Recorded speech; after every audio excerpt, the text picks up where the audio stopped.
အသက်30ရှိနေပြီဖြစ်တဲ့ကိုအောင်ကိုတယောက်သူ့အဖေကိုလည်းတွားတိုင်တာပေါ့အဖေဘေးအိမ်ကဒေါ်မြကြီးကဝါပင်စိုက်တာကျွန်တော်တို့ခြံပေးကတ်စိုက်ထားတဲ့အဖေဆိုတော့သူ့အဖေကလည်းခက်အေးအေးပဲဟောသူ့ခြံနဲ့သူစိုက်တာပဲငါသားရစိုက်ပါစေပေါ့အသက်60ရွယ်အဖေကလည်းခက်အေးအေးဆိုတော့ကိုအောင်ကိုတယောက်ကလည်းစောရကမတက်တော့နောက်တော့အဖေတိမှပေါ့လို့ပဲနေလိုက်နောက်တမိုးကုန်ပြီးတော့တနွေရောက်တော့ကိုအောင်ကိုတယောက်အဖေလို့သူကိုလည်းတွားတိုင်ပြန်တယ်အဖေဘေးအိမ်ကဒေါ်မြကြီးကလေသူ့ဝါပင်တွေကျွန်တော်တို့ခြံနဲ့ရောက်နေလို့တဲ့အဲ့ဒါသူ့ဝါပင်တွေကိုခြံကားတယ်ဆိုပြီးတော့လေကျွန်တော်တို့မြေကိုသူ့ခြံနဲ့ထည့်ကာနေတယ်ဟုတ်ကျွန်တော်တားလိုက်ရမလားနေပါသေးသားရဲ့မပြောပါနဲ့အိမ်ကြီးချင်းတွေစကားများနေအောင်ပဲအဖေတို့ခြံအကျေကြီးပါမြေပြိုလဲမဟုတ်ပါဘူးကွာရွာမြေကြီးကိုပဲအဖေလို့သူကလည်းအဲ့ဒီလိုပြောတော့ကိုအောင်ဘိုးကလည်းမနေနိုင်တော့ဟာအဖေအဲ့လိုပြောကြီးဆိုရင်သူ့ခြံလည်းအကျေကြီးကိုဗျဒါတက်တက်လူပါကွာကျွန်တော်သိသားပဲဝါပင်စိုက်ကလေးကကျွန်တော်တို့ခြံဘက်ကတ်စိုက်တာဆိုတော့တချိန်ကျရင်ဒီလိုလုပ်မယ်ဆိုတာသိလို့အဖေကိုတိုင်တာအဖေကသူ့ခြံနဲ့စိုက်တာနေပါစီဆိုပြီးနေလိုက်တာလေအေးပါကွာအဖေမသိလို့မဟုတ်ပါဘူးဒေါ်မြကြီးကလောဘကြီးတဲ့စွာတယ်ပြောရင်လည်းလက်ခံမှာမဟုတ်ဘူးစကားများမှာအဖေတို့ဒီမြေလေးပါသားလို့လည်းဘာမှဖြစ်ပါဘူးကွာအိမ်နီးနားချင်းတွေစကားများချင်ဟောဒါဆိုလည်းပြီးတာပဲဗျာကိုအောင်ဘောကလည်းစိတ်ထဲမှာမကြည်မနှက်နဲ့နေလိုက်တာပေါ့မိုးရောက်တော့လည်းမြစ်တရထွက်လာပြီမြစ်တွေချိုးစားမယ်ဆိုတော့ကိုအောင်ဘို့အဖေကလည်းမချိုးပါနဲ့သားရဲ့အဖေတို့ပင်မဟုတ်ဘူးလေသူစိုက်ထားတာသားစားခြင်းလို့ရှိရင်လည်းဒေါ်မြကြီးစီခွင့်တောင်းပြီးမှချိုးပေါ့အဲ့ရောကိုအောင်ဘောကလည်းဒေါ်မြကြီးစီသွားခွင့်တောင်းတယ်လေဟုတ်တော်မြမြစ်3-4ချောင်းလောက်ချိုးစားမယ်နော်အဲ့လိုပြောလိုက်တော့ဒေါ်မြကြီးကလည်းဟဲ့ဘယ်ချိုးစားလို့ဖြစ်မလဲတမင်ဝါလို့ခြင်းလို့စိုက်ထားတာမြစ်ချိုးစားရင်လည်းဝါပဲရပါမလဲဟဲ့နည်းနည်းပါးပါလည်းတိအောင်မှာပေါ့အဲ့ဒီလိုအော်ပြောခဲ့တာပေါ့ကိုမိုတယောက်ကလည်းစိတ်ထဲကနေမြစ်ချိုးရင်ဝါမရတာသိသားပဲမြစ်စားခြင်းလို့မဟုတ်ဘူးဟေ့ဝယုံထက်ကြီးလာမှစိုးလို့အဖေကလည်းသဘောကိုကောင်းလုံးပါလေအဲ့ဒီလိုစိတ်ထဲကပြောပြီးတော့လည်းမကြင်မနှက်နဲ့ပြန်လာတာပေါ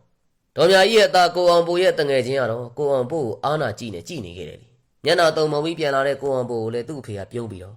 တာဗါးတယ်လေကွာမရပါဘူးဖေဟာသူဝါလို့ခြင်းလို့စိုက်ထားတာတဲ့မချိုးနဲ့တဲ့ကိုယ့်ဘက်ရောက်နေတာကိုကိုယ့်ဘာသာချိုးတော့လေသူသိတာလည်းမဟုတ်ပါဘူးဗျာအဖေကိုကသဘောကောင်းလို့စောင့်ထိန်လို့အဖေကိုလည်းမချင်မနှက်တဲ့ပုံနဲ့ပြောလိုက်တာပေါ့နောက်9နှစ်အကြာမှာတော့ကိုအောင်ပိုတို့မြေထဲကိုရောက်နေတဲ့ဝယုံကလည်းတအားပွားပြီးတော့အဲ့ဒီတော့လေဒေါ်မြကြီးကလည်းဝယုံကိုတင်မဟုတ်ဘူးခြံကွတ်တာတဲ့မဟုတ်တော့ဝယုံရဲ့ရှေ့ပြီး340လောက်ကနေဆွေ့ပြီးတော့သူ့ဝယုံကိုခြံခတ်ဒီတခါလဲကိုအောင်ပိုကလည်းသူ့ဖေကိုသွားတိုင်တယ်သူ့ဖေကလည်းသူ့ဥစ္စာအမှန်ရင်သူရမှာပေါ့ကွာ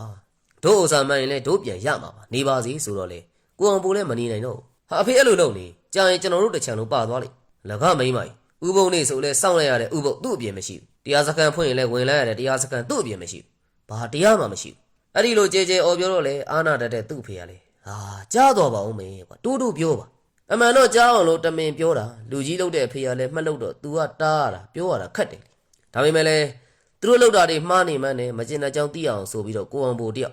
သူတို့ခြံကတ်တာကိုသွားရက်ကြည့်နေလိုက်တယ်သူနဲ့တတူရွယ်သူဒေါ်မြကြီးရဲ့သား2ယောက်ကတော့ရှက်တဲ့ပုံအာနာတဲ့ပုံနဲ့ကိုအောင်ပိုကိုကြည့်နေတာပေါ့သူတို့လည်းသူတို့အမေခိုင်းတာကိုမလွန်ဆန်နိုင်တဲ့ပုံပဲဒီတမိုးမှာတော့ဒေါ်မြကြီးကလည်းသူ့ဝယုံကိုရှင်းရင်းနဲ့ဝါငုတ်ထုံးမိရာကနေဖျားတယ်အနာရှိန်နဲ့ဖျားတာပါဆိုပြီးတော့ခပ်ပေါ့နေမိရာကနေအသေးအတန်ဖျားတော့တာပဲတခါသတိလစ်တဲ့အထိပဲလေရွာမှာလည်းဆရာဝန်ကလည်းမရှိဒေါက်တာရန်ကုနဲ့ပဲကုကြအနာပြည်တွေကလည်းထဲထိလိုက်စားတယ်တခါတော့ဒေါ်မြကြီးတယောက်မေ့မျိုးသွားတယ်သူသတိပြန်ရလာတော့လေဟာငါ့ကိုဝယုံတော်ထဲမှာပြစ်ထားကြတယ်စူးနေတယ်ငါ့ကိုဝယုံထဲကနေထုတ်ပေးပါအဲ့လိုကြောင်ကရမ်းနဲ့ပြောတာပေါ့အဲ့ဒီလိုပြောရင်းနဲ့ပဲအသက်ပါသွားတော့ဒေါ်မြကြီးဆုံးတာ4ရက်မြောက်တဲ့နေ့မှာတော့ဒေါ်မြကြီးရဲ့သား2ယောက်ကလည်းမျက်စိမျက်နှာပြက်နဲ့ကိုအောင်ဖို့အိမ်ကိုရောက်လာပြီးတော့လေကိုအောင်ဖို့အဖေကိုလေလေးပါဟိုအမေကလေသူ့ရဲ့ဝယုံတော်ထဲမှာနေရတယ်တဲ့စူးတယ်သူ့ဝယုံတော်ထဲကထုတ်ပေးပါဆိုပြီးတော့အိမ်မက်လာပေးနေတယ်ဗျဟုတ်ရဲ့လားကွာမင်းတို့စိတ်ဆွဲနေလို့များလားဟာစိတ်ဆွဲလို့မှတ်တာမဟုတ်ဘူးလေးပါအောင်ရဲ့မှတ်တာလည်းညာတိုင်းဖြစ်နေတာပြီးတော့ကျွန်တော်တယောက်တည်းမှတ်တာမဟုတ်ဘူးညီကို2ယောက်စလုံးမှတ်တာဖြစ်နေတာဗျဟိုလေးပါအောင်တို့မြေကိုယူပြီးတော့ကာထားတဲ့ခြံကိုအရင်တိုင်းပြန်ကားခြင်းလေဗျဝယုံကလည်းလေးပါအောင်တို့မြေထဲမှာပဲရှိနေတာဟိုအဲ့ဒါကိုလည်းပြုပြင်ကမယ်လေးပါအောင်တို့မြေထဲမှာရှိတဲ့ဝယုံကိုလေးပါအောင်တို့ယူခြင်းလဲယူပါမယူခြင်းလဲလာရှင်းပေးဆိုရင်လည်းရက်လေပြီးရင်ကျွန်တော်တို့ညီကိုလာရှင်းပေးပါအဲ့ဒီတော့ကိုအောင်ပိုရဲ့အဖေကလည်းမင်းတို့သဘောကျလုပ်ပါကွာစကားကလေးကလည်းလေးပါအောင်ကလည်းဘာမှမပြောခွင့်ပြုထားတာပဲကွာဟာဒါပေါ့လေးပါအောင်ရာအမေကလောဘကြီးပြီးတော့မဟုတ်တာတွေလုပ်တာပါဗျအခု तू ဝယုံတော်တဲ့ရောက်နေတယ်တဲ့ဟုတ်လားအေးပါကွာမင်းတို့အဆင်ပြေသလိုလုပ်ပါလေဝယုံကိုရှင်းခြင်းလဲကိုယ့်ဟာသာကိုပဲရှင်းလိုက်ပါမယ်ကွာဘေးနားမှာရက်နာထောင်နေတယ်ကိုအောင်ပိုကတော့ဒေါ်မြကြီးသား2ယောက်ပြန်သွားတဲ့ခါမှာတော့အဖေဒီတိုင်းဆိုရင်ဒေါ်မြကြီးဟာသူ့ရဲ့လောဘနဲ့မတော်မတရားလုပ်တာကြောင့်ပိတ်တာဘိုးကရောက်နေတာထင်တယ်နော်အေးဟုတ်တယ်ကွာဒီတိုင်းဆိုရင်တော့အဲ့ဒီလိုပြောရမှာပဲအဲ့ဒါပဲလေကွာသင်ရင်ကို့နောက်ပါမှာမဟုတ်ဖဲနဲ့သူများပစ္စည်းကိုမတော်မတရားလိုချင်ကြ ပစ္စည်းကတော့ကိုယ်တော်မပါဘူးကိုကပစ္စည်းနောက်လိုက်ပါသွားတော့တာအဖေပြောသားပဲကိုဥစ္စာမှန်နေရင်ကိုပြန်ရမှာပါလို့သူတို့ဝါလို့ချင်းမြစ်ချိုးစားခြင်းလဲပေးတာပေးတော့ငါသာအခုလဲသူတို့ချန်ကာတာကိုလဲဝိုင်းကူလှုပ်လိုက်အောင်အဲ့ဒီလိုလဲအဖေကပြောတာပေါ့ကိုအောင်ဘိုးကတော့သူ့အဖေကိုသဘောကျတဲ့လက်ခံတဲ့အကြည့်နဲ့ကြည့်ပြီးတော့သူတို့မြေလေးပြင်ရတော့မယ်ဝယုံကအစ်စ်ပါသေးတယ်ဆိုပြီးတော့သဘောကျနေတော့တာပေါ့